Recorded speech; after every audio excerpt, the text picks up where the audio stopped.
Mi'kmaq elder Albert Marshall brought forward the concept of two-eyed seeing in 2004 as a guiding principle to make science education more responsive to the needs of Mi'kmaq students as part of the Integrative Science program at Cape Breton University. Two-eyed seeing acknowledges Indigenous and Western knowledge systems as equally significant and diverse paradigms. Etuaptmumk, or two-eyed seeing, obviously is very much inherent to the Mi'kmaq way of thinking.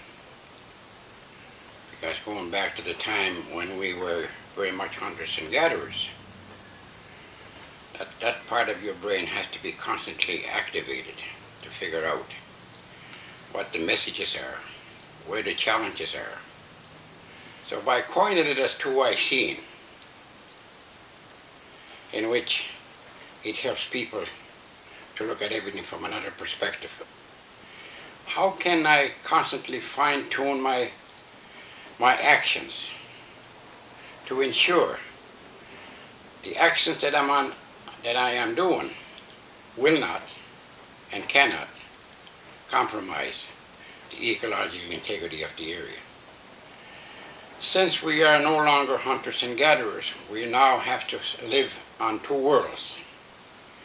And in this second world, we now have to become a wage earner. So two-eyed seeing then helps you and guides you to look into the past and to look at your actions and see how can I fine-tune my current actions so they not only will blend with the second road that I have to take, but rather fine-tune it.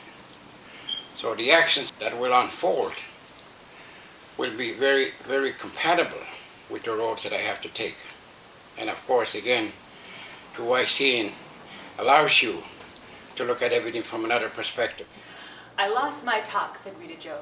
For me, I was never given the option to know, to feel the flow of the words as they rolled off my tongue, giving me the lyrics of how our world was sung. My perspective was spun using the threads of both your world and theirs, left to cobble together a spirit from rags and tears, painfully aware that I was different. Through hard work and determination, I found my Indigenous articulation, a compilation of two ways makes up the sum of me. Two-eyed seeing, to me, is a way of life. It's something that we can't just turn away from or turn off. It's something that we're born to do. And as Mi'kmaq people, I believe that all Mi'kmaq people have this ability. And, you know, because we live in a modern society, coming from an older society, you try to blend those two ways of thinking together to try to make sense of everything in your life, to try to balance everything out. I'm really interested in the concept of two-eyed seeing, and I'm very happy that Murdena and Albert have articulated what that is, because I think all of us as Mi'kmaq people have felt that connection, and sometimes this idea that we are living in two different worlds. And I think for me, the idea of two-eyed seeing really came forward to me when I was in law school, because I really felt my Mi'kmaq culture coming up against the establishment of the law school, the Western culture. And so we're always living in both worlds. You have two eyes, yet you only have one view. Your way is best, you would argue. Centuries of being in position to subdue those who would aspire. They say the sun never set on the British Empire, and because we recognize the hubris that defines your story, we have both a sunrise and a sunset in our territory.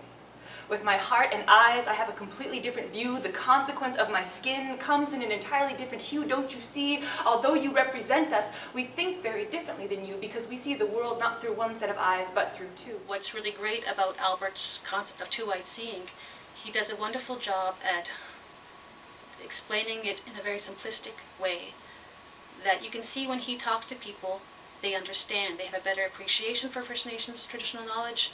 They see how they can apply it in their work and in their own life. It really gave me a good repertoire of traditional knowledge, the way I was brought up, where the elders would teach me to observe, respect. I was able to weave the traditional knowledge of my ancestors, the knowledge that came from my lifestyle as a child into the classroom where they brought in the modern Western scientific understandings. It allowed me, I guess, the ability to dance in both worlds. With the Integrative Science program there, the MSIT program brought me back into nature. I think that allowed me to develop a very strong sense of what two-eyed seeing is about without actually calling it two-eyed seeing. And I remember the first time that I heard this concept explained to me by Clifford.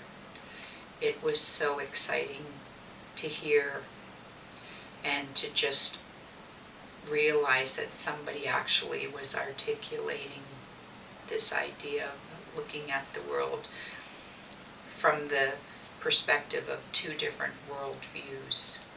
And it's been a struggle that I've always had with the Academy to respect that people come to their studies with different perspectives. That two-eyed seeing approach, first and foremost, is always from my Aboriginal perspective. So I wake up in the morning, I'm starting thinking Mi'kmaq first, and in English, and then and they're going back and forth with each other, sometimes talking to each other. And then as I move throughout the day, then I plan my, let's say my meetings.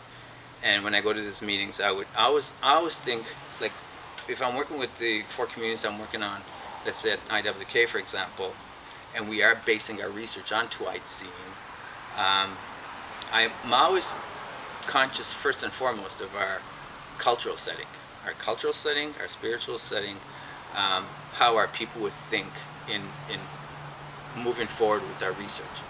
Thousands of years long, we were independent, proud, and strong. We belonged to this earth the way power belongs to money and privilege to birth. We put our communities first.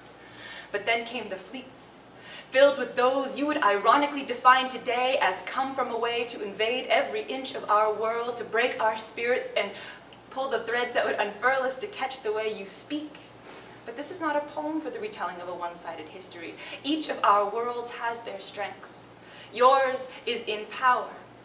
It gets to eat its cake and define race. It has the ability to unapologetically take up space. If societal progress is linear, this society is top tier, terra nullius, as though we were never here. It must be nice to be so confident. I work with Indian residential school survivors here in Eskazoni, and I use two-eyed seeing with working with them because they don't want to do things in a non-native perspective or white perspective, let's say counseling or going to go see a psychologist or do things what a white person would do. Instead, they like to do more holistic practice, a lot of ceremony, a lot of singing, a lot of dancing, a lot of just things like that. A more holistic approach to their healing in regards to residential school. And to me, bringing forward a two-eyed seeing approach to that is so much more rewarding, not just for myself, but for my clients that I work with. I guess you can say we're the trailblazers in traditional natural resource management, using the two-eyed seeing approach, using traditional knowledge, using the modern Western scientific knowledge, and build a management plan for moose. A lot of our planning, we have to look 7 generations ahead to make sure that our decisions we make today is going to positively impact the next 7 generations. That's pretty well basically unheard of in government. Pretty well basically unheard of in industry and even learning institutions for that matter. So the Mi'kmaq way of looking at things, we see things in patterns. I look ahead 7 generations, but I also look back 7 generations as well. Is the work I'm doing today, is it going to make my ancestors proud 7 generations back? Science, as a discipline, kind of demands of you that you take a very objective view of the world. You remove yourself from the world. But traditional knowledge tells us that we are not removed from the world. We are very much a part of the world. And it also says that the animals, the species we work with, they're not just subjects. They're spirits unto themselves that have their own rights, and we need to respect them. One of the things that I'm really involved in is truth and reconciliation recommendations at Dalhousie. And one of the things that was discussed was this idea that education has the great potential to heal. And I think part of our healing process as people, as Mi'kmaq people who are survivors of residential school and generation, first and second generation survivors, third generation survivors, I think part of that healing process is finding worth in who we are as Mi'kmaq people. And looking at two-eyed seeing brings worth to who we are as Mi'kmaq people. Because for so long in education systems, like the way we think, the way we look, the way we act, what we do, our extended family responsibilities, all of those things that make up who we are as Mi'kmaq people has always been seen as less than and not important. And I think part of two-eyed seeing is recognizing the importance of our culture and who we are. It also means that we have to work and live within a Western modern world. When I look at teaching, for instance, or I think about learning, I think about education, like I said, being a healing process, because institutions have to change as well. Like the truth and reconciliation process is not just about, as I say, us Indians getting our act together. It's also about the institutions making space and us taking a space, if necessary, to bring in our culture and language and ways of knowing and Indigenous knowledge, whether it be science, math, history, English, the way we write, the way we look at the world. This society is ubiquitous, built on reified rubrics of tradition and rhetoric. Your notions of diversity are ad hoc in nature, an afterthought feature to an immovable structure. But this isn't a conviction nor an acquittal. Just the voice coming from an eye trained to be critical, and if you push the two sides of our Venn diagram together, you'll get our circle.